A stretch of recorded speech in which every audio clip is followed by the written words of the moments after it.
The expanse was a place where nothing lived.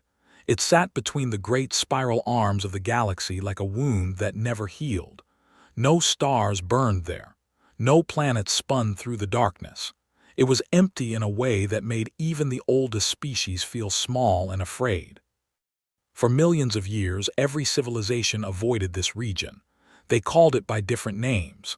They called it the Silent Dark. They named it the Dead Waters. They simply refused to speak of it at all. There were no resources to mine, no worlds to colonize, no reason for anyone to venture into that endless black nothing. But then the signal came. It was faint at first, a pulse of energy that traveled across the void and touched the sensors of a research station 300 light-years away. They were an aquatic species, their bodies designed for the crushing depths of ocean worlds. They had been studying cosmic radiation patterns when the pulse arrived. It was not random. It was not natural. It carried a mathematical sequence so complex that their computers needed 6 days to confirm it was real. They did what any sensible species would do. They contacted the Galactic Council. Within 2 weeks, the greatest scientific minds of 5 elder races gathered at the edge of the expanse. They brought their crystal ships that sang with harmonic energy. They arrived in their hive vessels, millions of individual minds working as one. They drifted in on clouds of living gas, their consciousness spread across kilometers of space. They came in their water-filled cruisers, their tentacles pressed against viewing ports as they stared into the darkness. And the oldest species in known space, brought their massive silicon forms aboard ships that had been traveling between stars when other species were still learning to use fire. They all came because they all wanted the same thing. They wanted to find the source of the signal. And they found it. The ship sat in the exact center of the expanse. It was not drifting. It was not moving. It simply existed there as if it had always been there and always would be. The vessel was enormous. It stretched for nearly 50 kilometers from end to end, its surface a dark metal that seemed to drink in light rather than reflect it.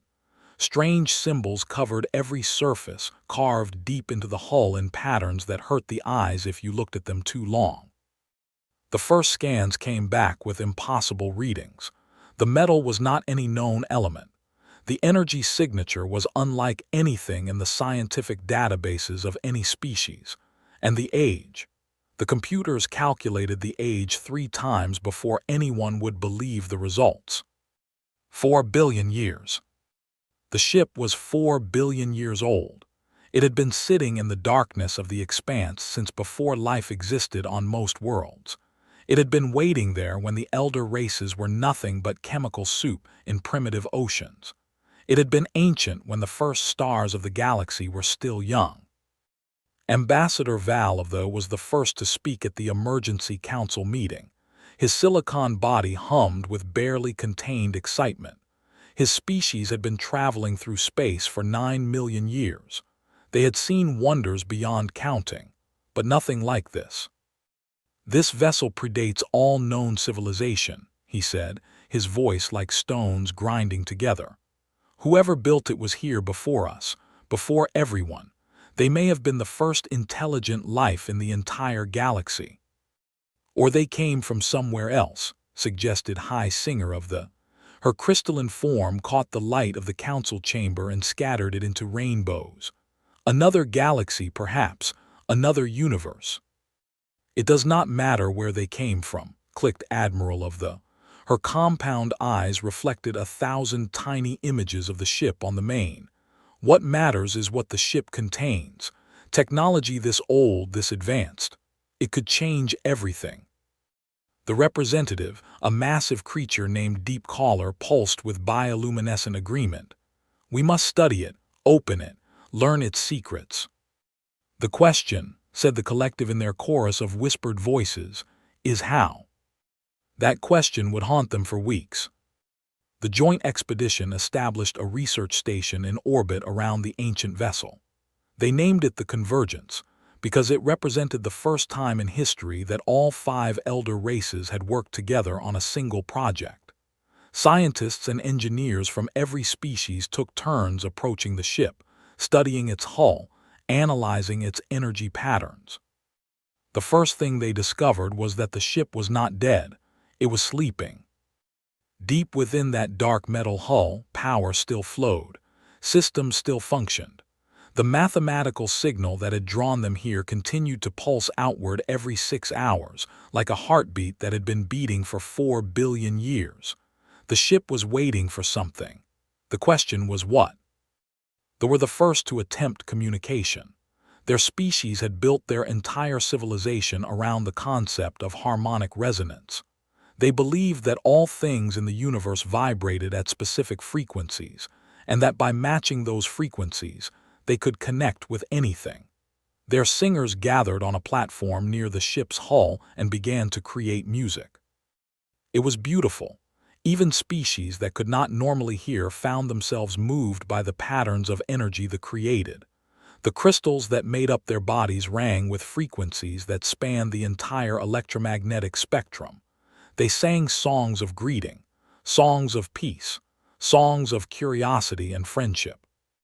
The ship did nothing. For 3 days they sang. They tried every frequency, every pattern, every mathematical harmony they knew. They composed new songs specifically designed to match the energy signature of the ancient vessel. They poured their hearts and souls into their music. The ship remained silent and dark. High Singer wept crystals of pure frustration as she heard people from the attempt. "It is not responding to resonance," she reported to the council. "Either our frequencies are wrong or it simply does not care." They tried next. Their approach was chemical. The species communicated primarily through pheromones, complex chemical signals that could convey more information in a single molecule than most species could express in an hour of speech. They synthesized thousands of different compounds and released them near the ship's hull, hoping to trigger some kind of response. Nothing happened. The ship's surface did not react to the chemicals at all. It was as if they simply did not exist. Admiral reported failure with her antennae drooping in shame. "The hull is not organic," she admitted. "It has no receptors for chemical communication. Our method is useless here." They believed they would succeed where the others had failed. They were beings of pure thought, their consciousness spread across clouds of sentient gas. They did not need bodies or machines to communicate. They simply thought, and the universe listened. The collective gathered around the ancient ship and focused their mental energy. Billions of individual thought patterns merged into a single telepathic broadcast. They projected pure concepts at the vessel: mathematics, philosophy, art. They offered their entire understanding of the universe as a gift. For a moment, something happened. The ship's hull flickered with a faint light, symbols briefly glowing in the darkness. The collective surged with hope and poured more energy into their broadcast. Then the light died, the symbols went dark, and the ship was silent once more. "It noticed us," the collective reported, their voice shaken for the first time anyone could remember. "But it was not impressed. It looked at our thoughts and found them uninteresting." They attempted their communication next. They were patient creatures, evolved in the deep oceans where time moved slowly. They created patterns of light across their bodies, bioluminescent displays that could be seen across vast distances in the dark waters of there. They flashed these patterns at the ship for weeks, working through every possible combination. The ship gave no response at all. Finally, it was the turn. As the oldest species, they had been saving themselves for last. They believed their age and experience would give them an advantage the younger races lacked. Ambassador Val himself led the attempt. The approach was direct and powerful. They had spent millions of years accumulating knowledge. They had mapped most of the galaxy. They had studied physics and mathematics at levels other species could not comprehend. They decided to offer all of this to the ancient ship as a demonstration of their worth. Data ships moved into position around the vessel. On Ambassador Val's command, they began transmitting. The entire accumulated knowledge of the civilization, compressed into a data stream so dense it would have taken other species 1,000 years to decode. History, science, technology, philosophy, art, everything they had learned in 9 million years of existence. They transmitted for 6 hours without pause. Then the ship responded. It was not the response anyone had hoped for. A pulse of energy erupted from the ancient vessel. It struck the data ships with surgical precision, overloading their systems, frying their computers, sending them tumbling through space as dead metal. The pulse continued outward and hit the convergence station, causing power failures across 12 decks. Warning alarms screamed through the corridors as the elder races scrambled to understand what had happened. Ambassador Val floated in space, his silicon body damaged by the feedback. When they recovered him, his first words were spoken with a bitterness that would echo through the council chambers for days. It rejected us. It looked at everything we are, everything we have achieved, and it found us unworthy. The council meeting that followed was the most heated in living memory. The 5 elder races had never failed at anything together. They had conquered the stars. They had built empires that spanned thousands of light years. They had solved mysteries of the universe that should have been impossible, but they could not open one ship. Perhaps it cannot be opened, suggested Deep Caller. Perhaps it is simply a monument, a marker left by a dead species. The signal continues, clicked Admiral. It still pulses every 6 hours. It is waiting for something, someone. But who? Asked High Singer. We are the elder races. We are the most advanced civilizations in the galaxy. If we cannot communicate with this vessel, who can? The collective whispered their agreement. There is no one else. No species matches our combined knowledge and experience. We have tried everything. Ambassador Val was silent for a long moment. His silicon mind was still processing the pain of rejection. The ship had not just ignored it had actively pushed them away. It had judged them and found them lacking. The question that burned in his ancient consciousness was simple and terrible. Why? There is one thing we have not tried, he said finally. His voice carried a tone that made the other races uncomfortable. A joke, a gesture of contempt so small it cannot possibly matter. What do you mean? Asked Deep Caller. The humans. The word hung in the air like a bad smell. The elder races shifted uncomfortably. Humanity was barely a footnote in galactic history. They had only been traveling between stars for 500 years. Their technology was primitive. They were laughably short. They lived, they died, and they were forgotten. They had no great achievements, no ancient wisdom, no special abilities that set them apart. The humans, repeated Admiral, and something like a laugh clicked through her mandibles. You cannot be serious. I am completely serious, said Ambassador Val. We have tried everything else. Let the humans try. When they fail, as they certainly will, at least we will have eliminated the final possibility. And perhaps their failure will be amusing enough to lift our spirits. High Singer's crystals chimed with uncertainty. It seems cruel to invite them only to watch them fail. They are used to failure, said the collective. It is the natural state of such a young and limited species. Then we are agreed, asked Deep Caller. We will contact the humans and invite them to attempt what we could not do. One by one, the elder races voted in favor. It was not a serious attempt. It was not even really an experiment. It was a way to say they had tried everything, including the impossible. It was a way to close the book on their failure and move on to other solutions. The message was sent to Earth. Come to the expanse.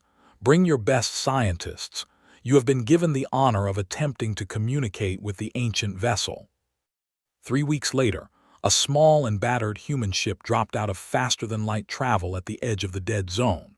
It was called the Odyssey, and compared to the gleaming vessels of the elder races, it looked like something that belonged in a museum. Its hull was patched in a dozen places. Its engines made sounds that suggested they might fail at any moment. Its crew of 32 humans looked through their viewports at the gathered might of 5 civilizations and felt very, very small. Captain stood on her bridge and stared at the ancient ship on her main screen.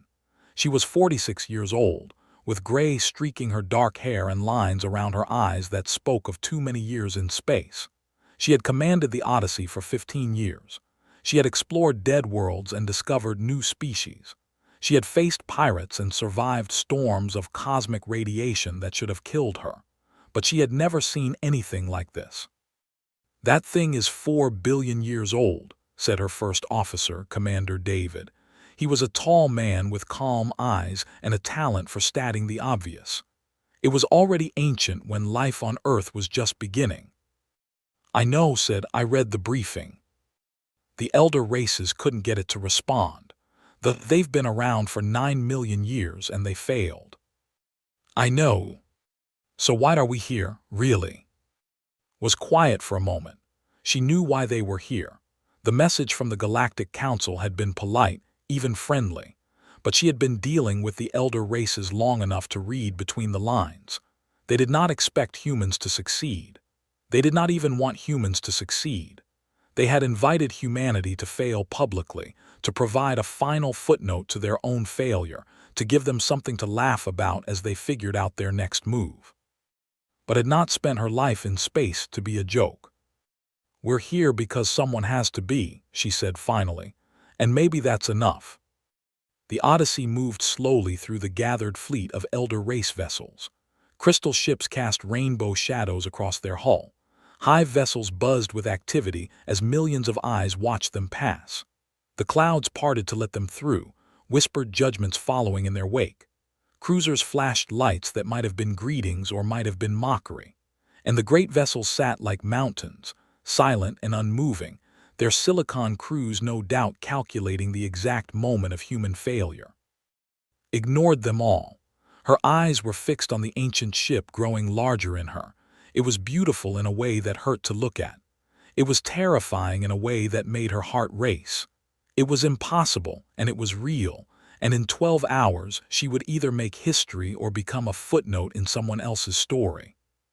The ship on her screen seemed to pulse for just a moment, a flicker of light across its dark surface, a single symbol glowing briefly in the void.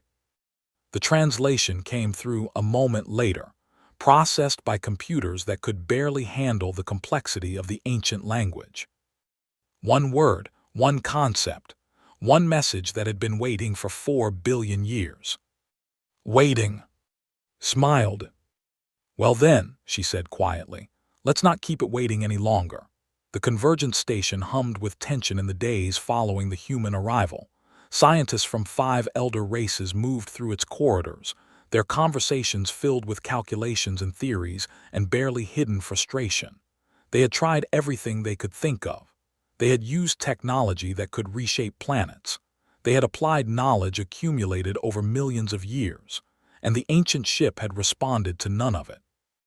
Now they waited and watched as the newcomers prepared for their attempt.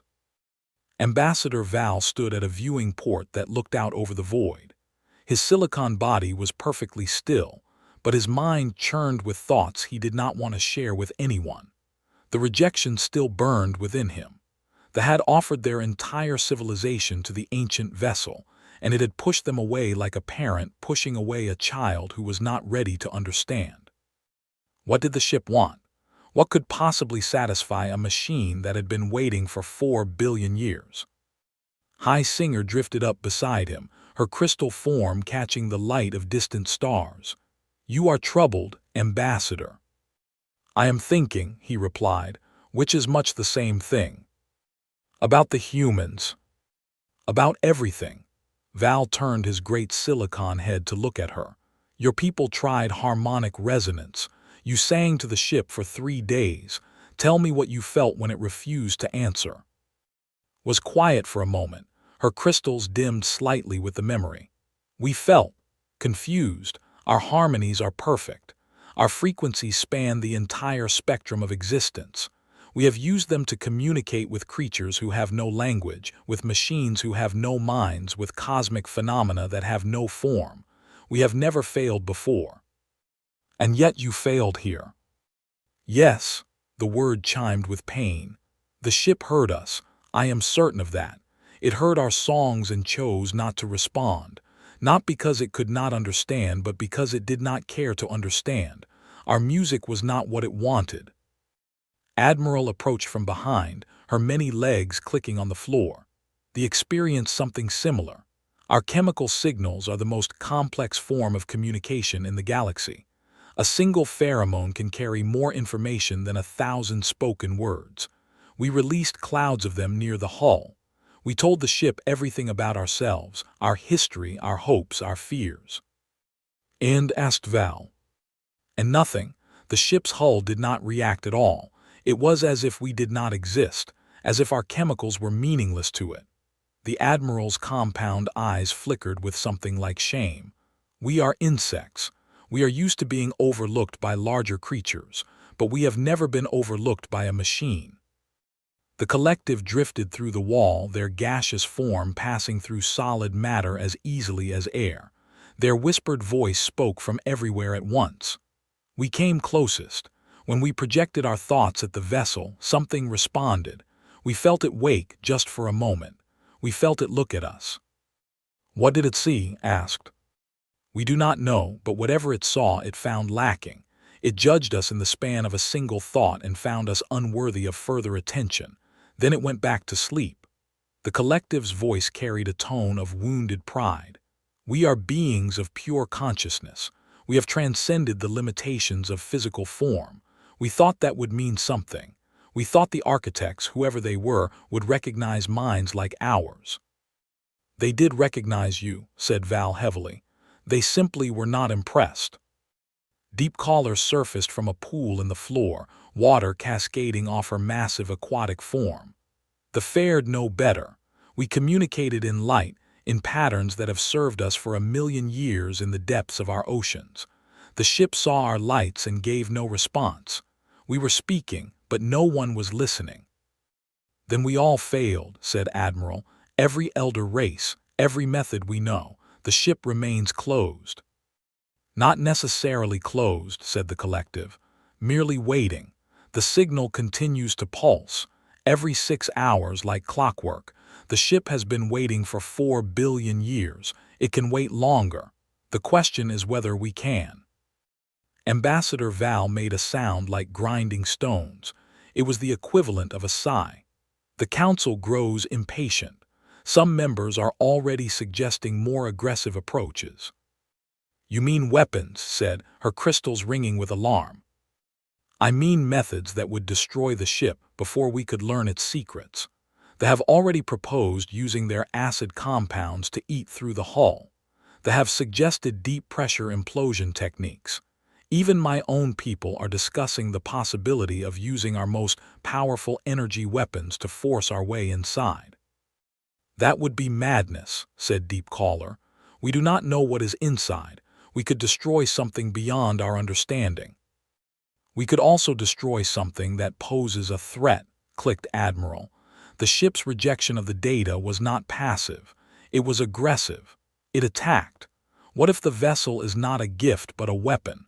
What if it has been waiting here for 4 billion years to destroy anyone who finds it? Then why send the signal? Asked the collective. Why draw us here at all?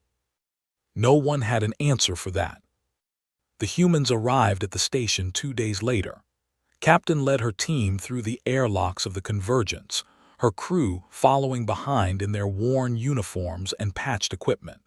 The elder races watched them with expressions ranging from curiosity to contempt. To the humans looked fragile. Their bodies were soft and breakable. Their lives were measured in decades rather than. They moved through space in ships held together by hope and welding torches. To the humans seemed isolated. They did not share thoughts or consciousness. Each one was trapped inside a single skull, alone with their own mind. How could such creatures ever understand the universe? To the humans were primitives. They were still bound to physical form, still limited by the needs of flesh and bone. They had not evolved beyond their bodies and probably never would. To the humans were dry landers. creatures of the surface, of air and light, who could not understand the depths where true wisdom lived. And to the humans were children. 9 million years of history had taught Ambassador Val that young species came and went like seasons on a spinning world. The humans had been among the stars for 5 centuries. They had been there for 18,000 times that long. What could children possibly offer that their elders could not? Captain did not seem bothered by the stares and whispers that followed her through the station. She walked with her back straight and her eyes forward, as if she belonged there, as if she had every right to be there. "Ambassador Val," she said, stopping before the massive silicon being, "thank you for the invitation." Val's voice rumbled like an earthquake. "Thank you for accepting it, Captain. We are curious to see what your species will attempt." "I'm sure you are." His tone was polite but carried an edge that made some of the elder race representatives shift uncomfortably. "We've reviewed the reports of your previous attempts. Very thorough work." "And yet unsuccessful," said High Singer. "We have tried every method known to our civilizations. The ship has responded to none of them." So I looked past them through the viewing port to where the ancient vessel hung in the darkness. "It's beautiful, isn't it?" The question caught the elder races off guard. They had studied the ship. They had analyzed it.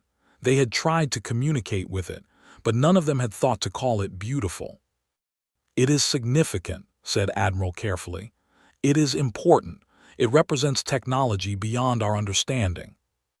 "Yes, all of that," agreed, "but look at it, the curves of the hull, the way the symbols seem to flow into each other, the way it sits there in the void completely at peace with itself. Whoever built it wasn't just making a machine. They were making art." The collective whispered among themselves. "Art is a subjective concept. What matters is the science contained within." "Maybe," said, "or maybe that's exactly the problem." She turned and walked toward the docking bays, leaving the elder races to wonder what she meant. The humans were given a section of the station for their use. It was small and cramped compared to the spaces reserved for the elder races, but they did not complain. They set up their equipment with practiced efficiency, scientists and engineers working side by side. Dr. Samuel, the ship's anthropologist, pinned papers and images to the walls of their workspace. Navigator calibrated their communication devices. Chief Engineer checked and rechecked their shuttle, making sure it would survive the trip to the ancient vessel. Captain gathered her team in the center of the room. "Okay, people, you've all read the reports. 5 of the most advanced civilizations in the galaxy have tried to open that ship, and all 5 have failed. They tried music, they tried chemicals, they tried pure thought, they tried light patterns. They tried a direct data transfer of their entire civilization's knowledge. And the ship rejected them all," said Doctor. He was an older man with gray in his beard and kind eyes that had seen too many wonders to be surprised by anything. "Actually attacked that's interesting." "Interesting how?" asked. The other attempts got no response at all. The ship ignored them completely, but they got an active rejection. A pulse of energy that damaged their ships. That means the ship actually noticed them. It woke up, looked at what they were offering, and decided to push them away. "So they were the closest?" asked. She was young, barely 30, but she had a quick mind and a talent for finding patterns others missed. "Not necessarily closest," said, "but definitely the most threatening from the ship's perspective. They didn't ask permission. They just started transmitting everything they knew all at once, like they were trying to force their way in. The ship didn't appreciate that." "So what do we do differently?" asked Commander. "We don't have harmonic resonance or chemical signals or telepathy. Our technology is generations behind what the elder races have. What can we possibly offer that they couldn't?" Had been thinking about this question for 3 weeks, ever since the invitation arrived. She had turned it over in her mind during the long journey through faster-than-light travel. She had discussed it with her crew, argued about it, dreamed about it. And she still was not completely sure of the answer. The elder races approached that ship as scientists, she said finally. They saw a puzzle to be solved, a problem to be conquered. They used every tool they had to break it open and learn its secrets. Isn't that what we should do too? Asked. Maybe, or maybe the ship doesn't want to be conquered. Maybe it doesn't want to be studied or analyzed or forced to give up its secrets. Maybe it wants something else entirely. What could it want? Asked. It's a machine. Machines don't want things. Are you sure about that? Looked at his notes, at the images of the ancient vessel he had collected. This ship has been sitting in the void for 4 billion years, sending out a signal, waiting for someone to find it. That sounds like wanting something to me. Nodded slowly. The architects, whoever they were, built this ship before any of us existed. They built it to last. They filled it with technology that's still beyond our understanding. And then they left it here, in the middle of nowhere, with a beacon that would draw visitors from across the galaxy. A test, said he. It's a test. That's my guess. The question is, what are they testing for? Intelligence, suggested. Scientific advancement, technological capability. If that was all it took, that would have passed, said. They've got 9 million years of science and technology. The ship wasn't impressed. Then what? The room fell silent. Outside the viewing port, the ancient vessel continued its eternal wait, its symbols dark against the deeper darkness of the void. Looked at each member of her team. These were not the minds in the galaxy. They were not the most advanced beings ever to travel between stars. They were humans. Fragile, short-lived, emotionally complicated humans who had only been exploring space for a few centuries. And somehow, they were supposed to succeed where ancient civilizations had failed. We have 12 hours, she said. Let's use them wisely. The next 6 hours were spent in preparation. Unlike the elder races who had approached the ship with vast resources and complex technology, the humans decided to keep things simple. They would take a shuttle to the vessel's hull. They would observe. They would listen. And they would try something that none of the other species had thought to try. They would introduce themselves. It sounds crazy when you say it out loud, admitted as they loaded supplies onto the shuttle. The sang to it for 3 days. The projected pure thought at it, and we're going to say hello. Something like that, said, but not just hello. We're going to tell it who we are, what we care about, what makes us human. Stories, said, loading a data pad filled with ancient Earth literature. We're going to tell it stories. Will that work? Asked. I have no idea, admitted, but it's what we have. It's what makes us different from the elder races. They have technology we can't match. They have knowledge we can't comprehend.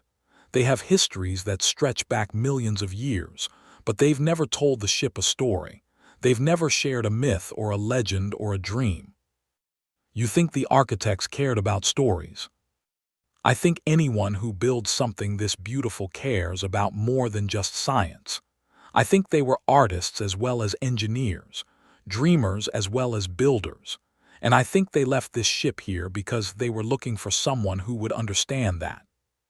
The shuttle launched an hour later. It was a small vessel, barely large enough for the 6 crew members who boarded it. And Dr. Sarah, the ship's communications specialist. They carried with them a simple radio transmitter, a collection of music files, and the entire recorded mythology of human civilization. The elder races watched them go, with varying degrees of amusement and disbelief. They are taking stories to the ship, clicked Admiral. Stories. As if ancient beings who transcended physical form would care about primitive tailies. Let them try, rumbled Ambassador Val. Their failure will at least provide closure. High Singer watched the small shuttle grow smaller against the backdrop of the ancient vessel. For reasons she could not explain, her crystals vibrated with a strange frequency she had never felt before. It almost felt like hope. The shuttle drifted toward the ship, engines barely whispering in the void. Through the viewports, The humans watched the ancient vessel grow larger and larger until it filled the entire universe. The symbols carved into its hull seemed to shift and change as they approached, as if the ship itself was trying to communicate something just beyond their understanding. Took a deep breath. Open a channel, all frequencies. His fingers moved across her console. Channel open, Captain, broadcasting wide spectrum. This is Captain of the human vessel Odyssey. Her voice was calm and clear, traveling across the void toward the waiting ship. We come in peace. We come seeking understanding, and we have gifts to share if you are willing to receive them. She nodded at, who pressed a button on his data pad. The first sounds of his Ninth Symphony drifted out into space. We call this music, said, still broadcasting. It was written by a man who could not hear, as a gift to a world that had not always been kind to him. It speaks of joy and sorrow, of struggle and triumph, of the hope that lives in every human heart. The music played on. The ship remained dark and silent. But somewhere in the depths of the ancient vessel, something stirred. Systems that had been dormant for billions of years flickered with the faintest hint of activity. And if anyone had been watching closely enough, they might have seen a single symbol on the hull begin to glow. Just for a moment, just enough to suggest that someone finally was listening. The shuttle hung in the shadow of the ancient vessel, tiny as a grain of sand beside a mountain. Inside, 6 humans sat in silence as final notes faded into the void. The music had been beautiful. It had been a gift from their species, a demonstration of what humanity could create at its best. And the ship had not responded. Captain stared at the dark hull through the viewport. She had expected this. She had warned her crew not to get their hopes up. The elder races had tried for weeks without success, and there was no reason to think humans would do better on their first attempt. But hope was a hard thing to kill. Nothing, said Doctor, checking her instruments. No change in the ship's energy signature, no response to our broadcast. The music was just the beginning, said Doctor. He pulled up another file on his data pad. Let's try something different. For the next 2 hours, they broadcast everything they could think of. They played jazz and rock and classical music from a dozen different cultures. They transmitted images of Earth, mountains and oceans, forests and deserts, cities glowing with light in the darkness of night. They sent mathematical sequences, simple at first, then growing more complex. They beamed out recordings of human voices speaking in every language still used on Earth. The ship remained silent. Commander watched the hull for any sign of activity. Maybe it really is dead. Maybe the signal we detected was just automatic, a machine function that doesn't mean anything. The said it noticed them, reminded. It woke up, looked at them, and went back to sleep. That's not a dead machine. Then why won't it notice us? No one had an answer. Rubbed her eyes. They had been at this for 3 hours. 9 hours remained on their allotted time. After that, the elder races would declare the human attempt a failure and move on to other solutions, probably destructive ones. Let's try something else, she said. Doctor, you brought the myths. Let's start telling stories. Nodded and began to read. He chose the Epic of Gilgamesh first, the oldest written story in human history. His voice was warm and steady as he narrated the tale of a king who sought immortality and found wisdom instead. He spoke of friendship and loss, of the great flood and the secret of eternal life, of the journey every human must take from arrogance to understanding. The ship did not respond. He read the Odyssey next. The story of a man trying to get home, facing monsters and gods, losing his crew and his hope, but never giving up. 10 years of wandering, 10 years of struggle, and finally, at last, the sight of his own shores and the arms of his family. Still nothing. Doctor tried nursery rhymes and children's songs. Chief Engineer recited poetry he remembered from school. Commander told the story of the first moon landing, the day humanity left their planet and reached for the stars. The ship remained dark and silent. Hour after hour passed. The humans grew tired. Their voices became rough. Their hope began to fade. On the convergence station, the elder races watched with growing satisfaction. The humans were failing just as everyone had expected. Soon this foolishness would be over. With 3 hours remaining, called for a break. Her crew gathered in the shuttle's small common area, exhausted and discouraged. "We've tried everything," said. His shoulders were slumped in defeat. "Music, images, math, stories, nothing works." "Maybe the ship really doesn't care about us," said. "Maybe it's looking for something specific, something we don't have." "What could we possibly be missing?" asked. "We've given it the best of humanity, our art, our history, our dreams. What more is there?" Had been quiet for a long time, staring out the viewport at the ancient vessel. She was the youngest member of the crew, and sometimes she felt like she did not belong among these experienced explorers and scientists. But now something stirred in her mind, a thought that would not go away. "We've been performing for it," she said slowly, "haven't we?" The others turned to look at her. "What do you mean?" asked. "I mean, we've been treating this like a show, broadcasting our best music, our greatest stories, our most impressive achievements. We've been trying to impress it, to prove that we're worthy of its attention." "Isn't that the point?" asked. "Maybe not." Pushed away from the wall and moved to the viewport. The ship's hull was only a few meters away, close enough to touch if the viewport had been a door. The elder races tried to impress it too. They showed off their perfect harmonies. They demonstrated their chemical complexity. They tried to overwhelm it with knowledge. They were all saying, "Look how great we are, look how advanced we've become." And the ship rejected them all, said. His eyes lit up with understanding. "You think it's not looking for greatness? I think maybe it's looking for something else, something simpler, something the elder races forgot how to show." "Like what?" Pressed her hand against the cold glass of the viewport. Beyond it, the ship waited in the darkness, patient as eternity. "Honesty," she said. "Humility. The ability to admit that we're small and scared and don't know everything. The willingness to ask for help instead of demanding to be served." Considered this. In all the reports from the elder races, not one of them had described their approach as humble. They had tried to communicate as equals or superiors. They had offered gifts and demanded responses. They had sung and signaled and thought at the ship with the confidence of beings who believed they deserved to be heard. None of them had simply asked. "1 hour left," said, checking the time. "Whatever we're going to do, we need to do it now." Made a decision. "Suit up, we're going outside."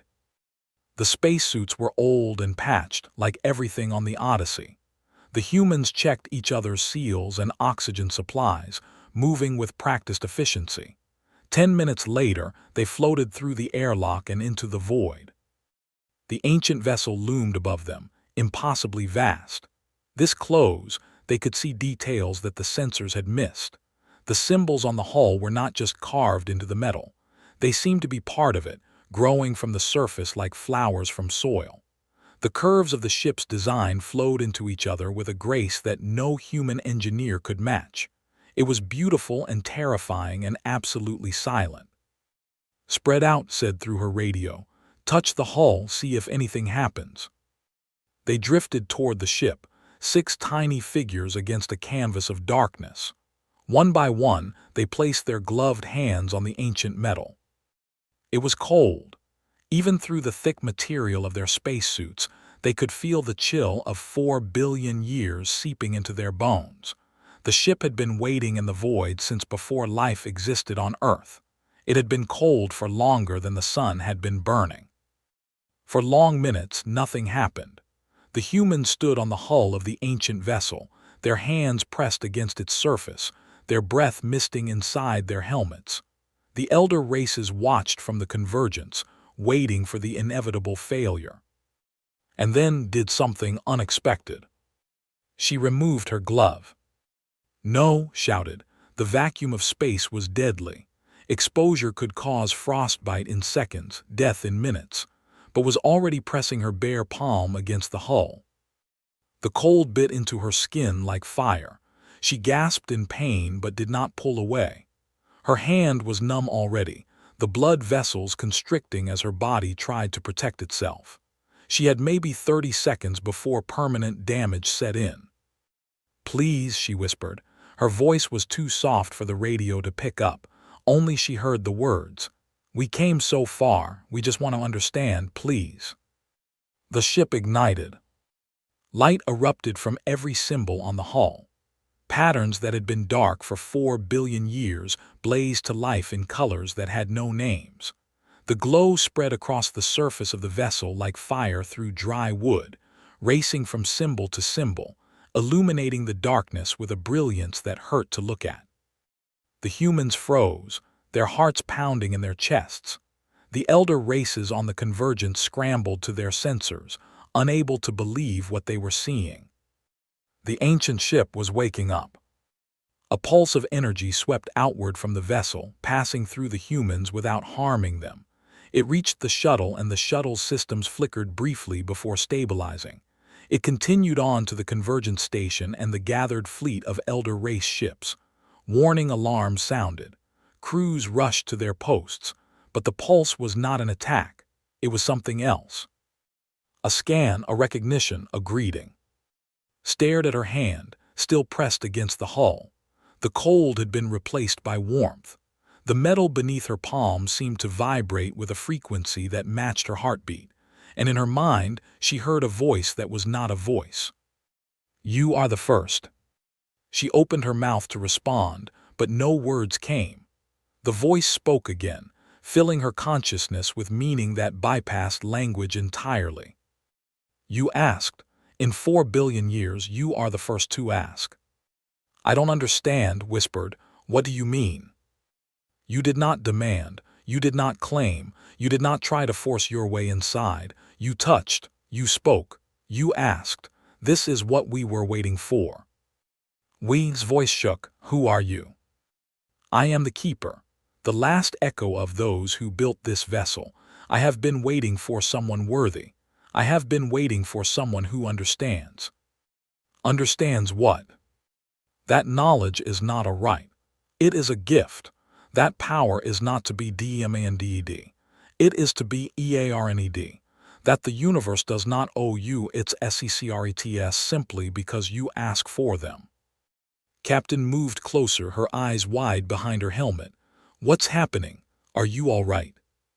"It's talking to me," said. Tears were freezing on her cheeks, but she was smiling. "Captain, it's actually talking to me." On the Convergence station, chaos had erupted.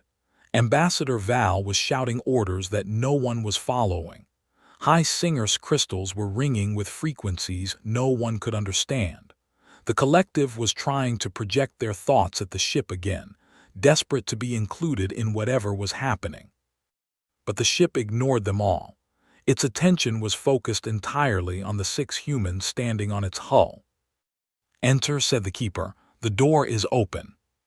A section of the hull began to move. Metal that had been solid for longer than most stars had been burning shifted and flowed like water. An opening appeared, revealing a corridor that glowed with soft light from within. Looked at her crew. Their faces showed fear and wonder and something else, something that might have been pride. "This is it," she said. "This is what we came for." "The elder races will try to follow us," said. "They won't just let us go in alone." "I don't think they have a choice." She was right. As the humans moved toward the opening, Admiral launched a shuttle from the flagship. It raced toward the ancient vessel, filled with scientists and soldiers eager to be part of whatever was happening. The ship's response was immediate. A pulse of energy struck the shuttle and pushed it backward, gently but firmly. The shuttle's engines burned at full power, but it could not move forward. An invisible barrier had formed around the ancient vessel, allowing only the humans to pass. "Why?" demanded the collective, their voice echoing across every communication channel. "Why do you respond to them and not to us?" The ship's answer was broadcast to every receiver in the fleet. They asked, "UDMANDED, THEY touched, UANALYZED, HFY told stories. You offered data. They are worthy. You are not.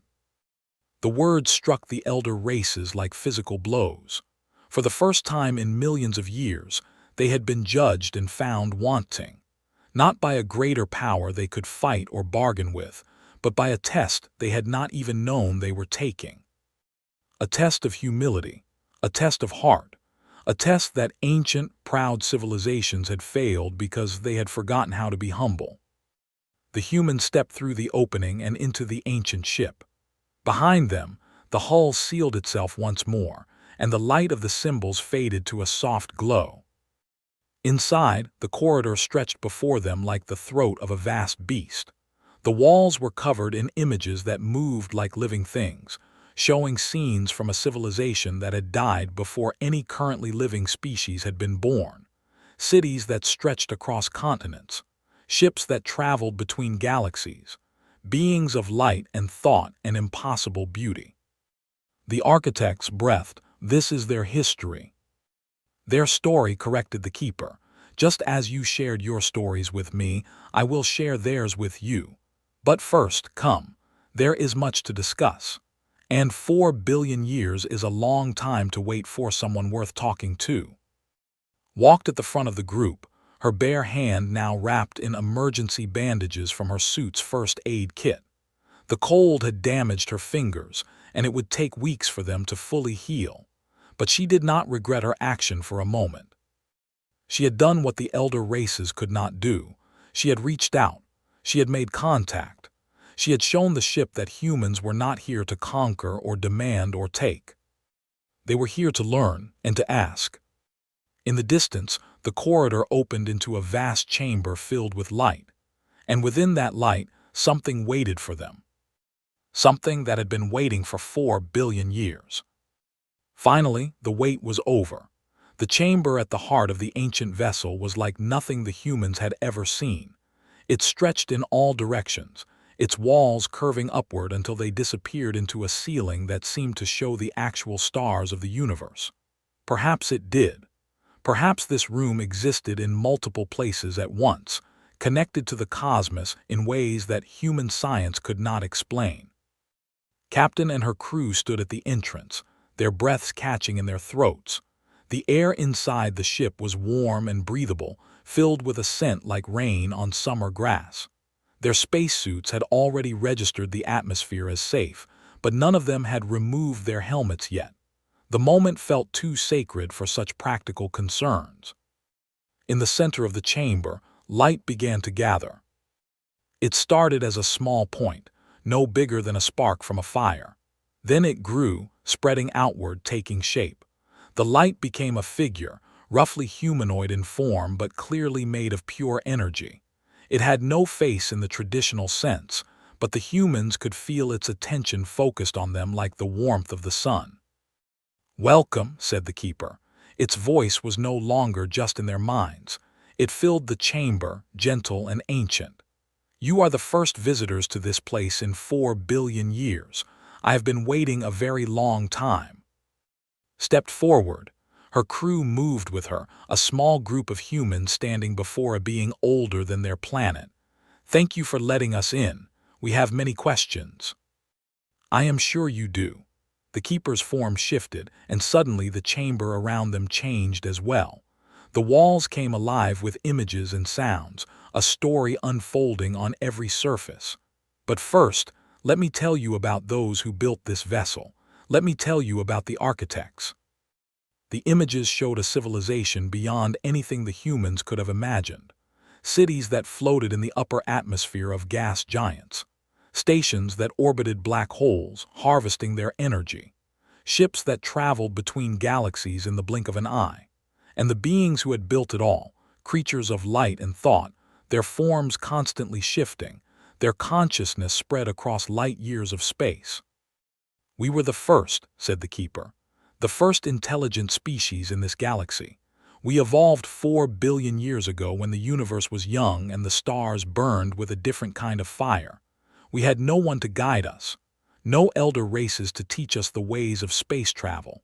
We learned everything ourselves, through trial and error, through failure and success."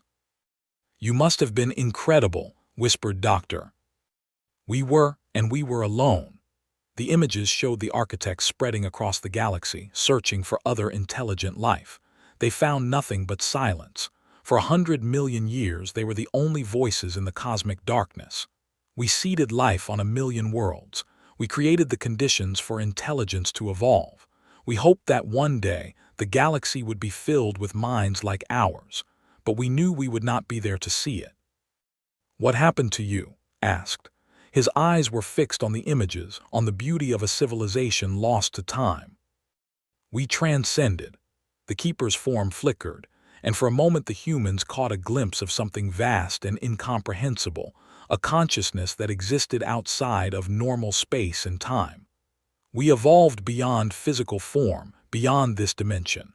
We became something else, something that could no longer interact with the material universe." "You became gods," said. "We became different. Not greater or lesser, just different. But before we left, we wanted to leave something behind. A gift for whatever species might come after us. A test to find those who were worthy of receiving that gift." The images changed again. Now they showed the construction of the very ship the humans stood within. Thousands of architect vessels working together, pouring their knowledge and technology into a single vessel, building something that would last for billions of years, waiting for the right visitors to arrive. "This ship contains everything we knew," said the keeper. "Our science, our technology, our art, our philosophy. It is the complete record of our civilization, preserved in perfect detail. It also contains the locations of 100 other caches we left throughout the galaxy, each one holding different aspects of our legacy." Commander's breath caught. 100 caches like this one. Similar, some contain technology, some contain knowledge, some contain tools that could reshape the galaxy itself. We scattered them across the stars, waiting for the species that would prove worthy of finding them. "But why a test?" asked. "Why not just give your knowledge freely?" The keeper was silent for a moment. The images on the walls shifted again, showing something darker: wars between species, civilizations rising and falling. Technology used to destroy rather than create. The endless cycle of conflict that seemed to follow intelligent life wherever it went. Because knowledge without wisdom is dangerous. Because power without humility is destructive. Because we watched many species evolve after we left, and we saw how few of them could handle the gifts we might have given them. "The elder races," said, "they've been around for millions of years. Why didn't they pass your test?" "Because they forgot something important, something that ancient species always seem to forget." The keeper moved closer to the humans, its light gentle but somehow sad. "They forgot how to be young." The humans exchanged confused glances. "I don't understand," said. "Young species are curious. They ask questions because they genuinely want to learn. They reach out because they want to connect, not because they want to conquer. They tell stories because they need to make sense of a universe that is too big for them to comprehend." The keeper's form shifted, and images of the elder races appeared around them. The crystal beings who had achieved perfect harmony within themselves, but had lost the ability to wonder at what lay beyond. The hive mind so complete that they had forgotten what it meant to be an individual seeking connection. The beings of pure thought who had become so abstract that they could no longer understand simple emotions. The creatures of the deep who had mastered patience but lost their passion. The oldest of all, so convinced of their own superiority that they had become blind to the value of anything different from themselves. "Each of them approached this ship as a problem to be solved," said the keeper. "They analyzed it. They tried to decode it. They offered data and demanded answers, but none of them asked. None of them touched the hull with bare hands and said, 'Please.' None of them admitted that they did not understand and needed help. 'We didn't know that's what you wanted,' admitted. I was tired and scared, and I wanted so badly to understand, so I asked.' That is exactly the point. You did not know what I wanted. You did not follow a protocol or execute a strategy. You simply did what felt right. You reached out with honesty and humility, and that is what I have been waiting for. Looked at her crew. These were not soldiers or diplomats. They were scientists and explorers, ordinary humans who had traveled to the edge of known space on a ship held together by hope and repair tape. They had not expected to be the ones who succeeded where ancient civilizations had failed. "What happens now?" she asked. "Now, I give you the gift I have been holding for 4 billion years." The keeper raised its hands, and the chamber filled with light. Data streams began to flow around the humans, information so dense and complex that their minds could barely register it. Everything the architects knew is now yours. Technology that will take your species 1,000 years to fully understand. Medical knowledge that will cure every disease your bodies can suffer. Energy systems that will power your civilization forever. And the star maps to every cache we left behind. This is too much, breathed. We can't possibly process all of this. You will not have to process it alone. The keeper's voice grew softer, more intimate. I will remain with you. I will guide you. I will help you understand what we have given you, and I will watch as you share it with the galaxy. Share it, frowned. The elder races just tried to stop us from entering. They'll want this knowledge for themselves. There might be wars fought over what we've received. Yes, there will be conflicts. There will be those who seek to take what you have been given. That is why the gift comes with a condition. The light around them changed, taking on a golden hue. The images on the walls showed worlds healing, species cooperating, the long arc of galactic history bending toward something better. The technology I give you cannot be hoarded. It must be shared freely with every species that wants it. No weapons can be made from this knowledge. No empire can be built on it. It is meant to lift everyone up, not to give any single species an advantage over others. How is that possible? Asked. If we have this technology, what's to stop us from using it however we want? The technology will not work for selfish purposes. That is built into its fundamental nature. Every device, every system, every piece of knowledge is designed to recognize intent. If you try to use it to harm others or to gain power over them, it will simply stop functioning. Wei nodded slowly. So we become custodians, not owners. Exactly. You become stewards of the architect's legacy. It is a great responsibility, but I believe you are ready for it. Why? Asked. Why do you believe in us? We're so young. We've only been traveling between stars for 500 years. We've made terrible mistakes. We've fought wars and destroyed our own world in 100 different ways. What makes you think we're ready for this? The keeper moved toward her, its light warming her skin like sunlight after a long winter. Because you ask that question, because you doubt yourselves, because you know that you are not perfect and do not pretend otherwise. The images on the walls changed one more time. Now they showed Earth. Human cities and farms, forests and oceans, the blue marble hanging in the darkness of space. And they showed humans, laughing and crying, fighting and making peace, failing and getting back up again. Your species is young, you are fragile and mortal. Your lives are measured in decades while stars burn for billions of years. You fight among yourselves, you make mistakes, you cause pain and suffer for it. The keeper paused, and something like a smile seemed to form in its shifting light. And yet you persist, you hope. You create art and music and stories that serve no practical purpose except to make life more beautiful. You love even though you know you will lose. You dream even though you know dreams are impossible. That doesn't sound like strength, said quietly. That sounds like foolishness. No, it is the rarest quality in the universe. We architects had it once at the beginning of our existence, but over time, as we grew powerful and wise, we lost it. We became so advanced that we forgot what it was like to struggle. We became so certain of ourselves that we stopped questioning. We became so ancient that we could no longer imagine a future different from our past. The keeper turned to face all of them. You have what we lost. You have hope. You have the ability to imagine a better tomorrow and work toward it even when the odds are against you. That is why you pass the test, not because you are the strongest or the most advanced, but because you are still young enough to believe that things can get better. Felt tears forming in her eyes. She had commanded the Odyssey for 15 years. She had seen wonders and horrors across the galaxy. She had learned to be practical, to focus on survival, to keep her emotions locked away where they could not interfere with her duties.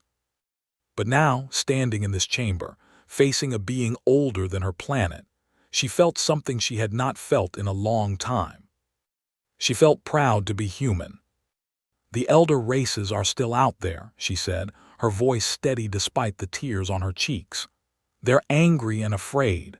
They see us as thieves who stole something that should have been theirs. What do we do about them? You show them what they have forgotten. The keeper raised its hands, and holographic images of the elder races appeared around them. Each of them was young once. Each of them had hope and wonder and the courage to reach for the stars. They have simply forgotten. Perhaps with your help they can remember. You want us to teach the elder races, laughed in disbelief. They have millions of years of history. What could we possibly teach them? How to ask, how to listen, how to admit that they do not know everything, how to tell stories that make life meaningful. The keeper's light grew brighter. The galaxy does not need another ancient civilization claiming superiority over all others. It needs a species that can bring everyone together, a species that leads not through power but through example. That's a lot of pressure to put on us, Sid. Yes, it is, but you will not be alone. I will be with you, and the legacy of the architects will support you. The technology you carry will open doors that have been closed for millions of years. The question is what you will do when those doors open. Looked at her crew. These were her people, her family. They had traveled together across the galaxy, faced dangers together, survived together. And now they were being asked to carry a burden that would change the course of galactic history. She knew what she had to do. We'll do our best, she said simply. We'll make mistakes, we'll struggle, but we'll keep trying. That's what humans do. The keeper's light pulsed with what might have been joy. That is all I ask. That is all the architects ever wanted. Not perfection, not superiority, just the willingness to try, to fail, to learn, and to try again. The chamber began to shift around them. The walls pulled back, revealing a vast space filled with crystalline structures that hummed with energy. Storage systems, the humans realized. Memory banks holding the entire knowledge of a civilization 4 billion years old. Take what you need, said the keeper. Your ship's computers will not be able to hold everything, but I will transfer the most important knowledge first. The rest will remain here, waiting for you to return when you are ready. Doctor was already interfacing with the nearest crystal, her eyes wide as data streamed across her portable screen. This is incredible. Power generation systems that make our fusion reactors look like candles. Medical technology that can cure diseases we don't even have names for yet. Manufacturing processes that could end scarcity on every human world. And it all has to be shared, reminded. We can't keep this for ourselves. No, agreed, we can't and we won't. She turned back to the keeper. What happens to you now? Do you stay here? I have been waiting for 4 billion years. I am tired. The keeper's light flickered gently. But my work is not done. I will merge with your ship's systems. I will travel with you, guide you, help you understand what you have been given. In time, I will teach others to be keepers so that the architect's legacy will never be lost again. You're coming with us. If you will have me. Smiled, welcome to the Odyssey, Keeper. I hope you like coffee and bad jokes. The ancient being's light shimmered with something that might have been laughter. I have waited 4 billion years to hear bad jokes. I cannot wait to begin. Outside the ship, the elder races watched in confusion and fear as the ancient vessel began to move for the first time in eons. Its engines ignited with a light that the stars themselves. Its hull glowed with symbols that had been dark for longer than their civilizations had existed. And attached to its side, still connected by an umbilical that allowed the humans to transfer data and supplies, was a small, battered ship called the Odyssey. The ancient and the modern, the 4 billion years old and the 5 centuries young, moving together into the darkness between stars. Heading home, the journey back from the expanse took 17 days. The ancient vessel traveled at speeds that should have been impossible, carrying the Odyssey along like a leaf on a river. Inside both ships, the humans worked around the clock, trying to understand even a fraction of what they had been given. The keeper was patient. It answered every question, no matter how basic. It explained concepts that human science had never imagined, breaking them down into terms that the crew could grasp. It told stories about the architects, about their rise and their transcendence, about the hopes they had held for the species that would come after them. And it prepared them for what awaited them at their destination. The elder races will not accept this easily, the keeper warned. Its voice had become familiar to the crew now, a presence in their minds that felt like an old friend. They have spent millions of years believing they were the pinnacle of galactic civilization, learning that they failed a test while young humans past will wound their pride. "We know," said Captain. She was sitting in her command chair, watching the stars streak past on the. "We've dealt with the elder races before. They've never taken humans seriously. That will change. For better or worse, everything will change." The Galactic Council convened in an emergency session the moment the ancient vessel arrived in their space. Representatives from every elder race gathered on the great station that served as the neutral ground for interstellar diplomacy. They sent their highest singers. They deployed their admiral and a full war council. They manifested in greater numbers than anyone had ever seen. They brought their oldest in, and the sent ambassador Val himself, his silicon form radiating barely contained fury. They watched on their screens as the ancient vessel took position in orbit around the station, dwarfing every other ship in the system. And they watched as a small shuttle detached from its side, carrying the human delegation to their meeting. Captain led her crew through the corridors of the council station. She had been here before, but never like this. The elder races had always looked at humans with condescension or amusement. Now, for the first time, she saw fear in their eyes. They had watched their greatest attempt at first contact fail. They had watched humans succeed where they could not, and they did not understand how or why. The council chamber was a vast space designed to accommodate beings of every shape and size. They occupied crystalline platforms that amplified their harmonic voices. They clustered in vast hives that covered entire walls. They drifted through the air like clouds. They floated in water-filled columns that reached from floor to ceiling. And they stood on massive pedestals, their silicon bodies towering over everything else. The humans walked into the center of the chamber and stopped, looked up at the assembled might of 5 ancient civilizations and felt very small, but she did not let it show on her face. "Thank you for receiving us," she said, her voice amplified by the chamber's acoustics.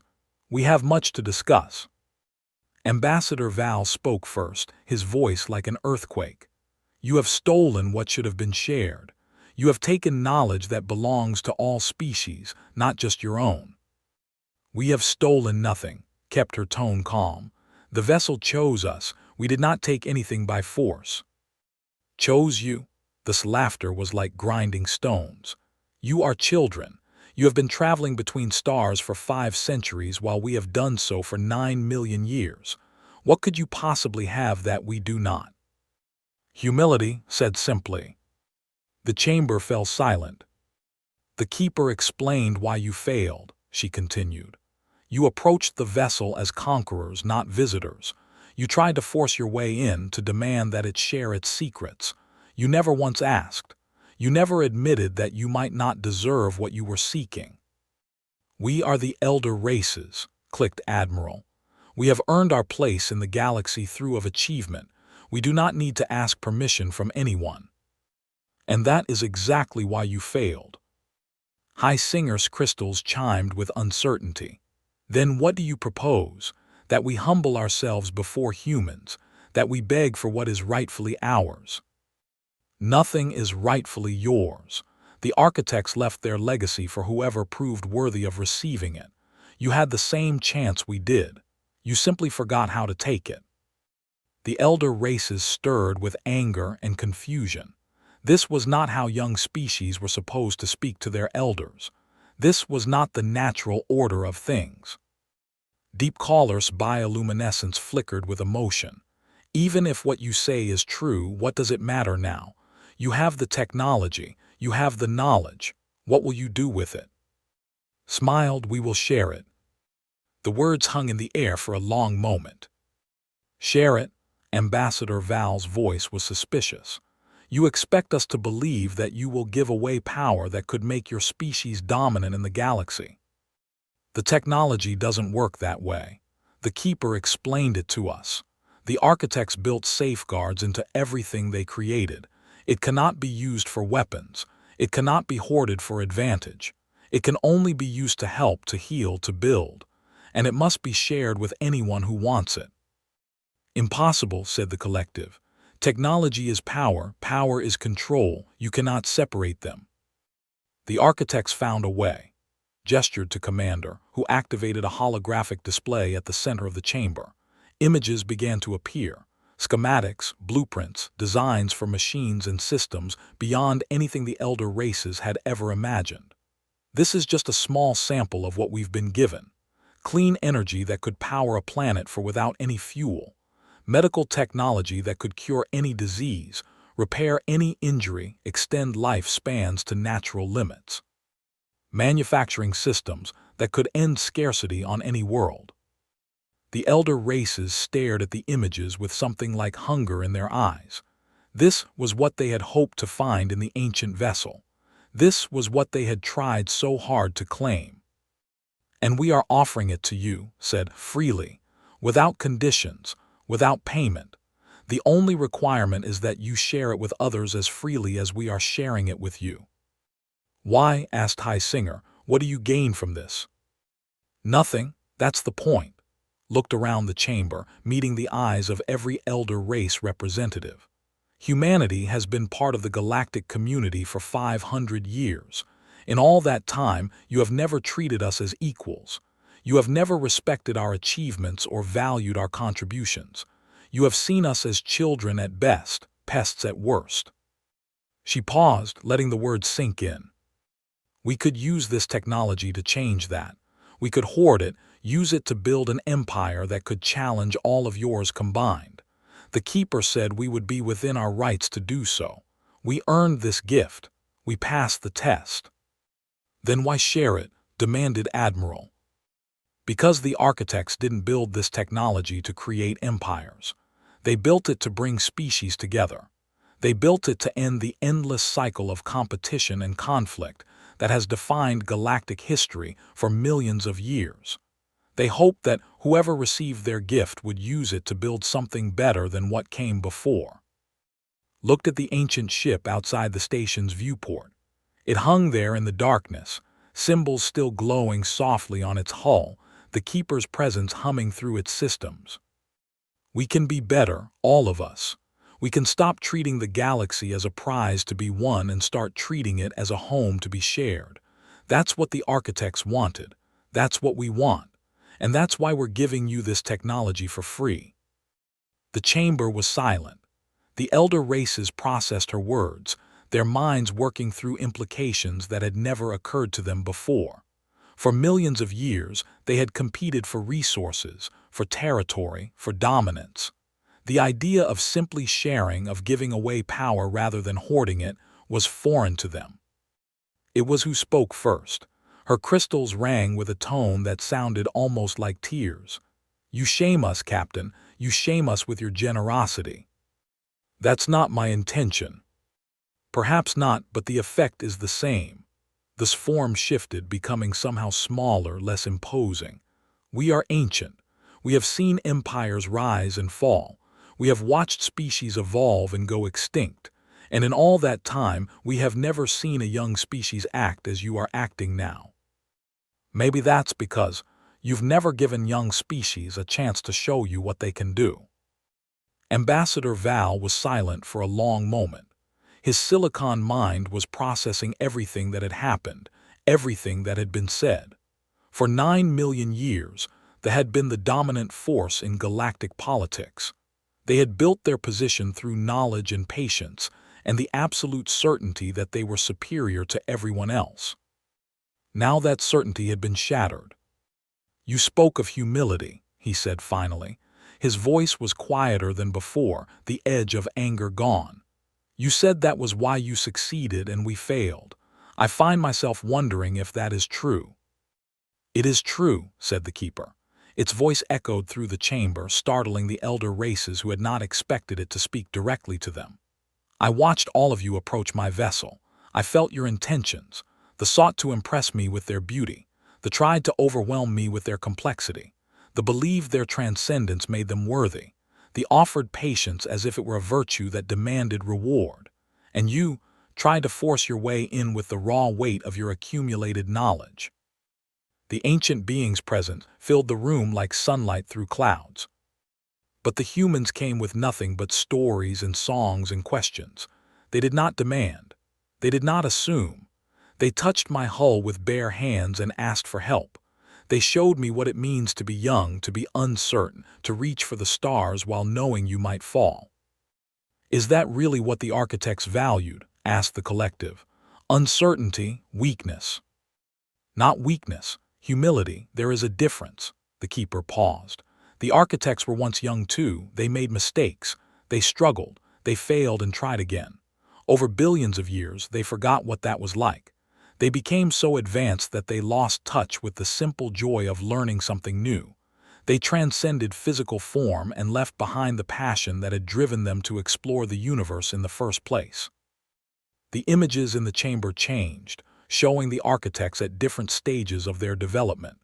Young beings just discovering fire, explorers setting foot on other planets, scientists unlocking the secrets of the cosmos, and finally, beings of pure light drifting through dimensions that had no names. They built this vessel as a monument to what they once were, and they filled it with a test designed to find species that still carried that spark, not the oldest, not the most advanced, but the ones who had not yet lost the wonder of being alive. High Singer's crystals chimed softly. "We are very old. Perhaps we have lost more than we realized." "Perhaps you have, but that does not mean it is lost forever." The keeper's attention turned back to the humans. "These young ones have offered to share what they have been given. They have offered to teach you what they have learned. The question is whether you are willing to learn." The chamber fell silent again. The elder races looked at each other, at the humans, at the ancient vessel outside their windows. They had come here expecting confrontation, perhaps even war. Instead, they found themselves being offered something they had never imagined. A chance to remember what they had forgotten. It was Admiral who broke the silence. Her mandibles clicked in a pattern that signaled reluctant acceptance. "They will accept your gift. We will share it with our people and with any who ask." "As will the," said Deep Caller. Her bioluminescence pulsed with colors that meant gratitude in her species' language. "The collective concurs," whispered the cloud beings.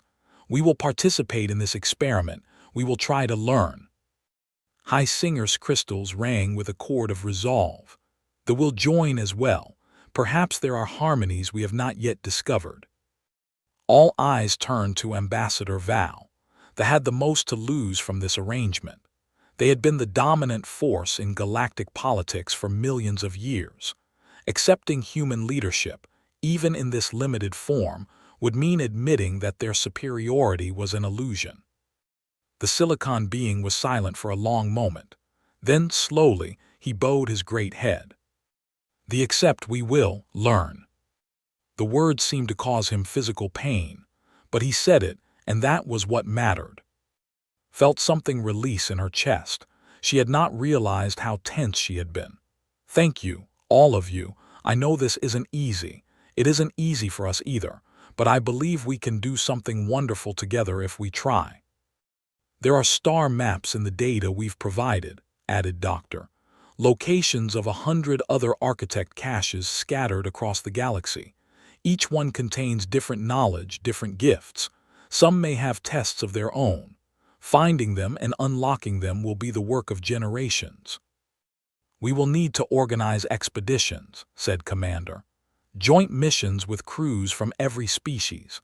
We'll need to share resources, coordinate efforts, work together in ways we never have before.